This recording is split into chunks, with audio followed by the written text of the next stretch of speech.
everybody and welcome to Peas in a Pod down here on Hartley Lane. Been a cracking day, hasn't it, Dan? It's been absolutely glorious. Yeah. I think for the first time in a while, it's not really windy today. No, it's dropped a bit, hasn't it? In fact, I can actually smell like some fried onion or something drifting across from somewhere at the minute. Yeah, it smells nice. It's been a warm one. Been doing a bit of planting today. Not ideal day really to be planting, but it is what it is. And sometimes you just got to get it done. So try and avoid, to be honest with you, planting on days like today. But we've had to do it. So we've given plenty of water, and I'll give another dousing before we go. And I think you've been putting a few bits in and all, like you, Dan? Yeah, I've put some collies in and some winter cabbage in today. Yeah. So they had a good douse. Yeah. So when I put them in, but they are looking a bit dry again. So like I say, I'll give them another one tonight before we leave. A bit of spraying to do, but I'll save that.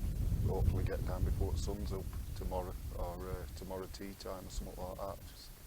Or if you start spraying foliage now, you're just going to get it burnt with sun, so it's best to avoid that. Right then, tonight, I think main part of it's we're going to do some vine pruning, aren't we? Some grapevine pruning. Yeah. Which, it's more maintenance pruning, and I'll go through it when we come to it anyway. I'll leave it at that. We'll empty a bucket of rocket out, see how the taters have gone on, and we'll have a look at £20 bed down there, because there's some lettuce and moolah to come out. Yeah, it's looking good, that £20 bed. Yeah, and if I can find where I've put them, we'll stick a few wallflower seeds in. I think they're in greenhouse, so hopefully we can find them. Hopefully we will. If not, it'll be next week. Always next week. As we do. Right then, so we'll see you down at Grapes. Thanks.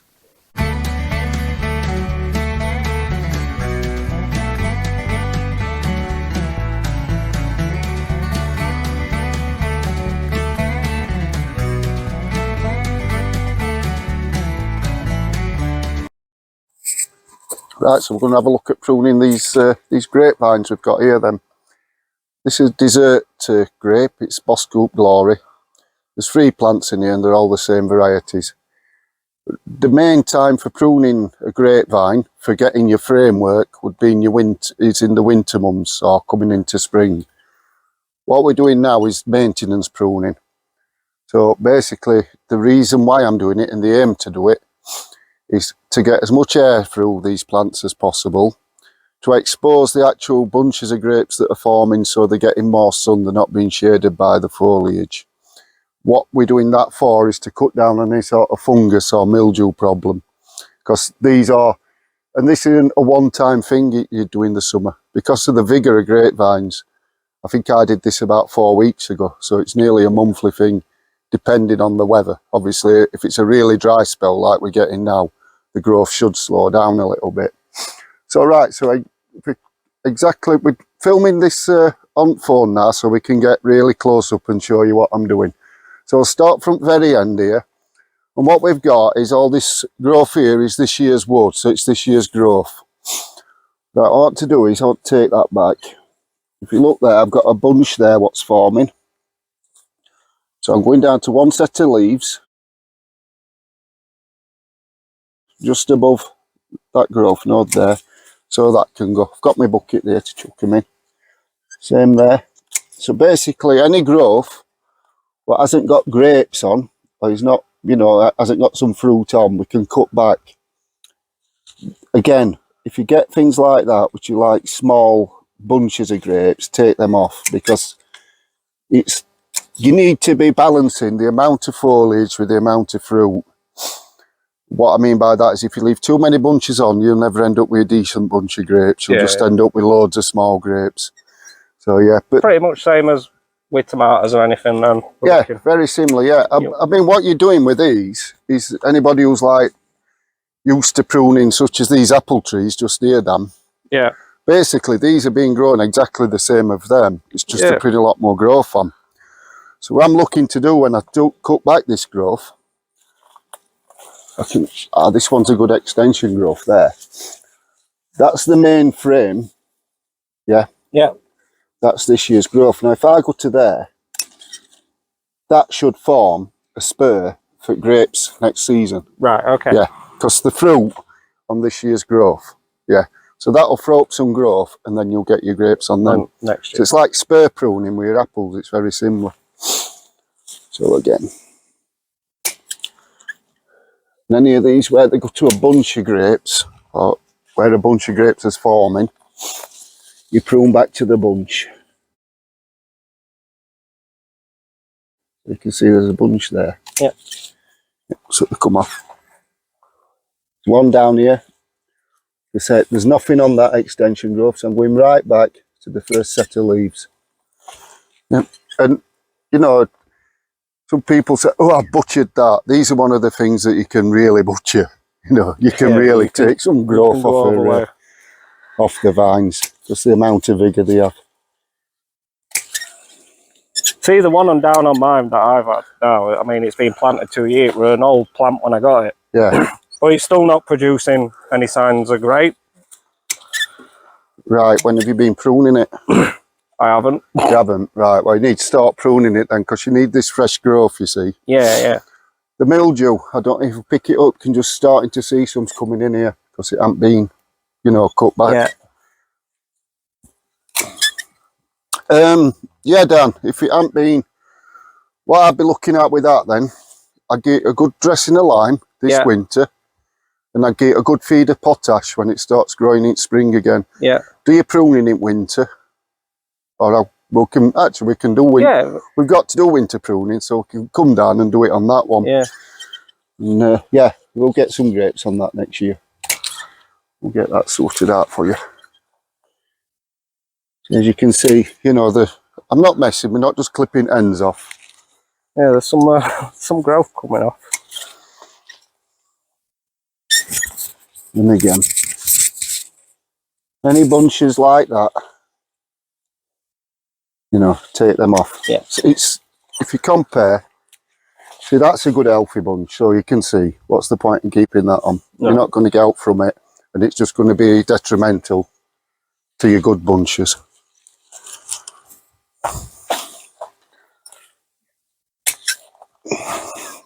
So you get some nice air movement through there now. That'll stop a lot of that mildew building up. Get rid of that one. See, it's great as well, because I remember like this getting pruned and then us being like, oh, we should have put this on a video. Yeah, the first time I did it. And to see how much growth it has put on in literally that last 3-4 weeks, it's... They are quite remarkable, because they're one of the last plants to come back into leaf as well. Yeah. You know, you always think like... really late. Yeah, our grape's going to come back this year, and, you know, it's going to be too late, I'll not get any bit. Yeah, so what we're doing, like I say, taking all this extension growth off, and exposing them bunches of grapes to as much sun and as much light as possible. It's all about air movement round them and getting sun onto them. And then, like I say, winter is when you go back to your actual framework and do what we call as framework pruning. Yep. But some people, which I very well understand, they find things like this daunting. Yeah. You know, you get a bit, oh, dares I cut it, or should I leave it? But yeah. Again, it's all about balancing amount of foliage with the amount of fruit. And then all I'll do, Dan, I will go round and do the other side. I'll not do it on camera because they're getting the gist. Yeah. Right, we have got suches here, look. Let's put them there for a minute. Yeah, shutter all these leaves that are blocking light or blocking sun. I'll have them off. Get into my grapes. You can go, because there's, like I say... Yeah, he's not doing much, is it? No. In fact, we'll get rid of that one and go to that bunch there, so it's a better bunch. That one can go. Let's have a look what's going on here. He can go. That foliage can come off there, and there. Some extension growth there, they can go. There again, look. Two nice bunches there, so we'll get shut of this. This is all just in aid of just letting the air be able to flow around the fruit and... Yeah, and getting sun. You know, the more sun the grapes get as they're ripening, the sweeter the grape will be. Yeah. Yeah.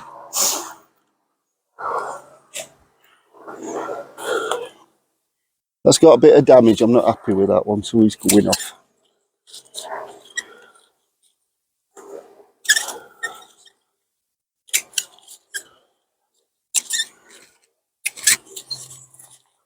That's a nice bunch forming there. I've actually seen them pruning in apple in vineyards, yeah, and they're like lightning. yeah, They are. They're just straight down. Yeah, like if your feet can't be heavy-handed, if you actually saw them, they're just chop, chop, chop. Yeah, I suppose that's it as well, isn't it? When you're doing it like season in, season out. That's it. Yeah, if you're doing it 8 hours a day, every day, for a month or 2 a year, it becomes second nature. Got a nice few bunches down here, and that little one can go. Again. Yeah. So basically, anything that's casting shade onto your grapes, any foliage, cut back. Just get rid of it and let that sun get to it. That's it. You've got it done.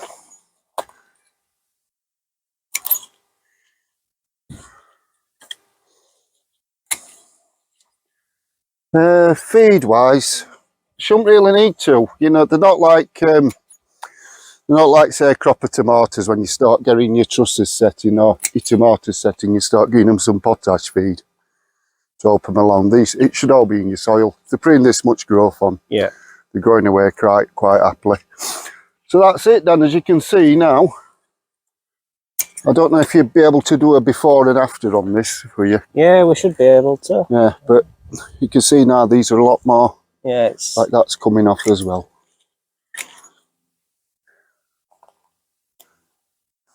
completely different. Yeah, so we've opened it up, letting these bunches out. I will probably just check round it for any bits I've missed again tomorrow when I'm not on camera, and when I do the other side of this, the framework. So that's that for grapes then. Yeah. Yeah. So hopefully, what a lot of people are a bit weary of, it's pretty straightforward. Yep. And then, like I say, we'll revisit it in winter time and show you framework pruning. Yeah, definitely. Yep. Might come back. I might just thin a few of these bunches out as grapes get bigger. Yeah. You know, which sounds a really fiddly job, but it's not really. No, so I reckon maybe 2 more visits to this year. One just thinning out maybe, and then one just as end product. Yeah, sort of thing. See what return we get. We've got. Yeah. Yeah, that'll be September time-ish then that, yeah. Yeah. So it's usually mid-September when they're fully ripened.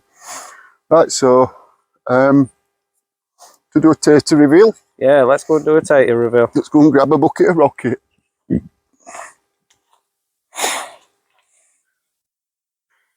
So this were way back on about episode 2 or 3 when we put these in, and we did that bed there, didn't we, Dan? Yeah, they're all rocket. I haven't started lifting them yet. These are rocket, I think, first 3 rows, and then the switch to kestrel with blue flower on. So right, I'll grab a bucket. I'll get shut of these tops. this is the moment where you're like, oh, I hope this bucket's same as all the rest of the... So if you look right wally in it, or might be 2 into there. Oh, there might be 1 or 2 in here, Dan. There's looking that way. One thing with container grown, they're always so lovely and clean. Yeah, I mean, there's like no scab or anything on these, is there? No slug damage. Absolutely. I mean, the size as well. They're a good new potatoes rocket. So for these, I can't remember. Were these double planted? I think these weren't they? Yeah. When you I did think these. they were 2 to a bucket. These. And these were just bog standard. I think with clover. Yeah, it was just clover. Not Mother Earth. The other one, multi-purpose. Is multi-purpose, yeah.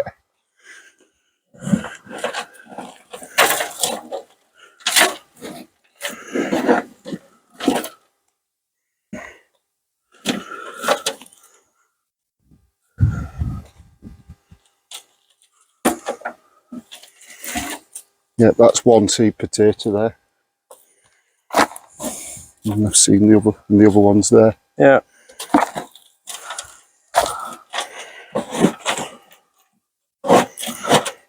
I mean, that's not a bad return at all. It's not bad, that, is it? No. No. I'd say what sort of water these have had as well. Yeah, well, they've had none really. No, they haven't. No. Except for what we've had out at Sky. Yeah. No, I haven't. That's a bad one. You don't often get them. Yeah. That's it. It's not too bad. That's a good couple of boilings there for me and missus. Yeah, definitely. A few chips. Couple of meals. Yep. And then this compost will go back onto a bed. Or replant it again. Put some seed taters back in. Growing again. Christmas taters. No worries. Yeah. In fact, they'd be ready before if you did them now. Yeah. They'd be end of October. So that's one bucket. I had a bucket full just over a week ago. Probably about the same amount out. So time I've gone for all them, shouldn't be a bad return. No, definitely not. Well worth doing. Yep. Do you have a walk over to £20? Yeah, we'll take a quick look over. It'll be more than a quick look. Yeah. You know, it's been funny because it like this £20 bed, it were a bit like, oh god, what's going to happen with it? Yeah. But actually, it's done really well.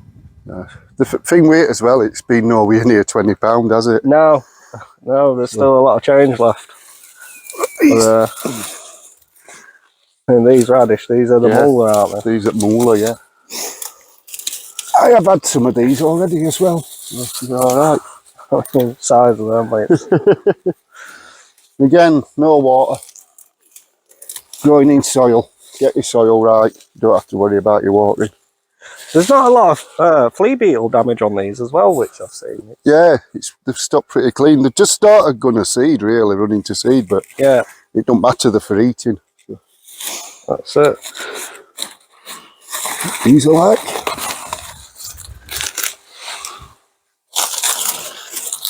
What variety were these cabbage, Martin? I can't. Not cabbage, lettuce. Lettuce, even. I can't remember that. I don't know off the top of my head. I can't. I bet we've not even labelled them. I'll have got the seed packet somewhere. It's the what come in that. You know when I bought that from organic gardening jobby? The magazine. Yeah. There were seeds in them. But there you go, mate. It's lettuce for you. With quality. Thank you. One or two bites on it, but these have had no spray, no water. Organic as it comes. Yep. Nice cost lettuce. These are doing well. Yeah, the onion. Did we remember the name of it? Sweetheart. Sweetheart. No, that's just what I like to call you, Dan. I don't know what name it is. Yeah, Sweetheart, yeah. They have done really well, these. I've had no seed heads at all. No. It's been brilliant from a set. Yep. I mean, the carrots as well. I mean, the carrots are just behind the onions. Yeah, between they're the getting flowers.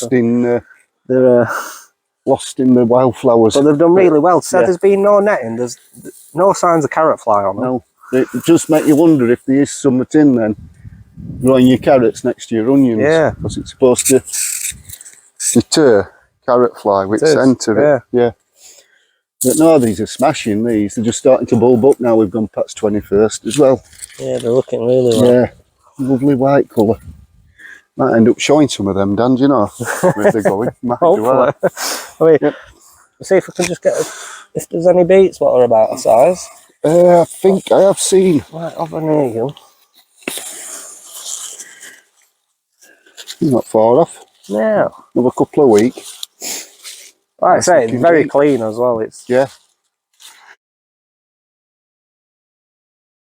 amazing because when you're growing for shows or anything, even just for your local show or anything like that, just trying to get over flea beetle and stuff just to get some good quality stuff. You always seem to struggle, and then you just come and do something like this, and it's all smashing. no attention.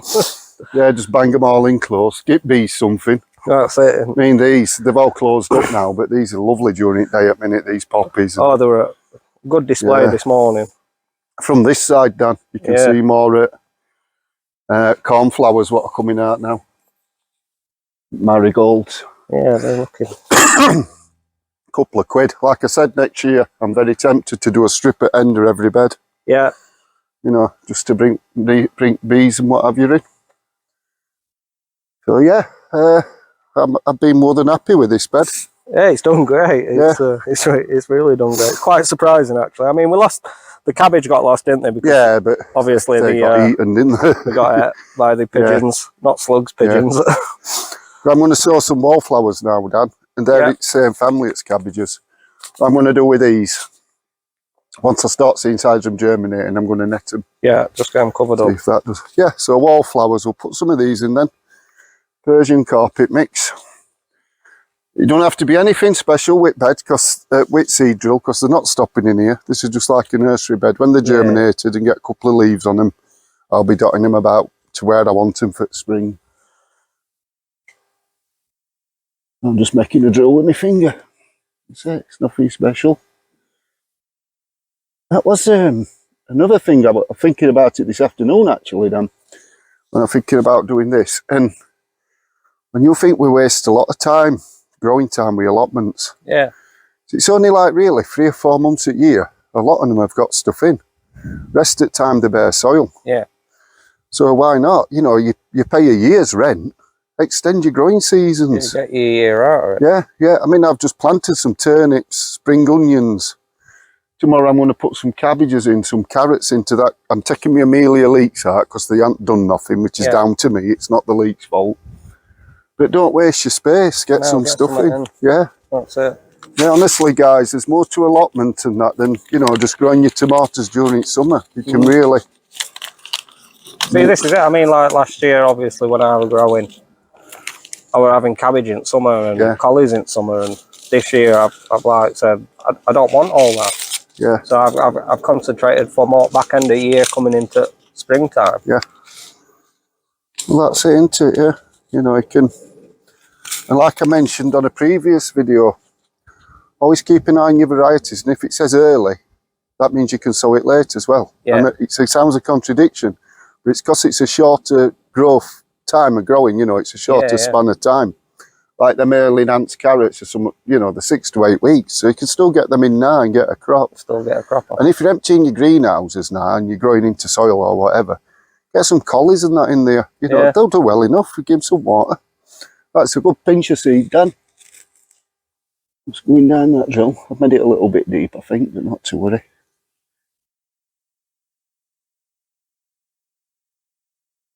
Same again, just by, I mean, you get hundreds of seed in these packets. I'll do another one. Just by sowing 4 or 5 rows of these, you've got enough to bring some flower into your borders and into your beds.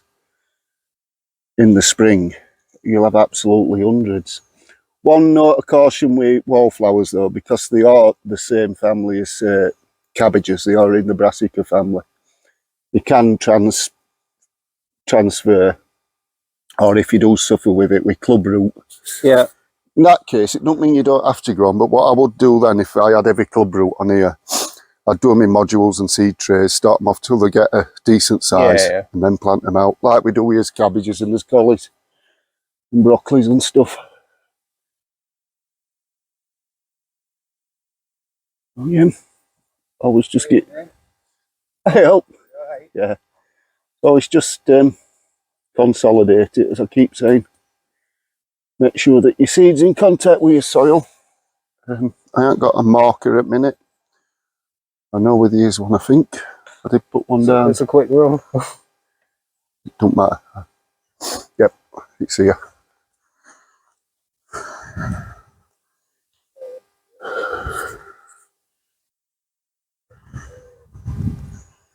So I just put them in, so I know where I've sowed them. Give them some water. I think that'll do, Dan, will it, for this week? I think that's it for this week, yeah. Alright, that quick review. Some of the cormlets, growing them on. But this dry weather ain't really out with them.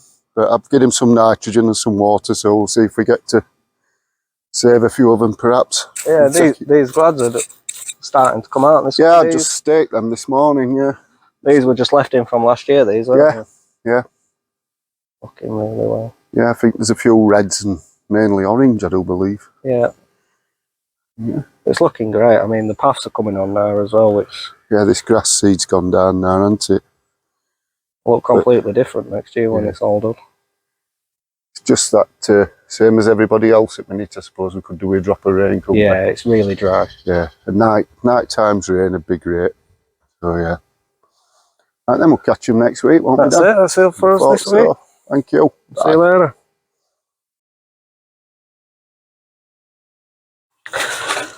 So we're just coming down to Martyn here. We've got a bit of mildew on his cucumbers, so we'll just see if he's got out. Martyn. Hello.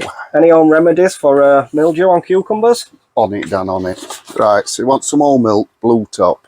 Yeah. In this country, might be different in other countries. I've got marks on this bottle, so I know where I'm going. So how much milk are we wanting in this? We do 10 parts water to 1 part milk. Yep. Yeah. So it's if 100 ml to... Yep, or 1 mil's 10 mil. Yep. Yep. We need some water, Dan. Oh, let's go. Should be just about enough left in my Bowser.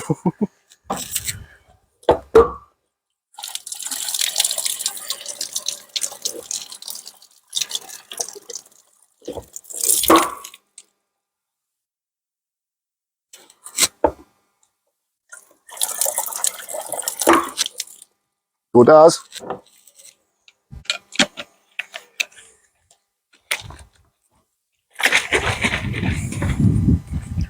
We'll go down to the marrow.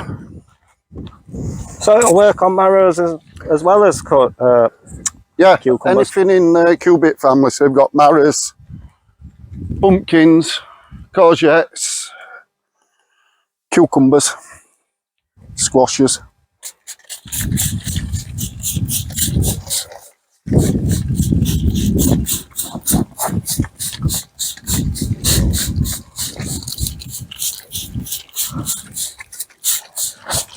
Good dousing. It's best to do it not at midday when there's full sun on, because you'll scorch your plants. Morning or an evening. Yeah, early morning or after tea, unless you have your tea at 1 o'clock. There you go, Dan. Cheers. Take that with you, mate.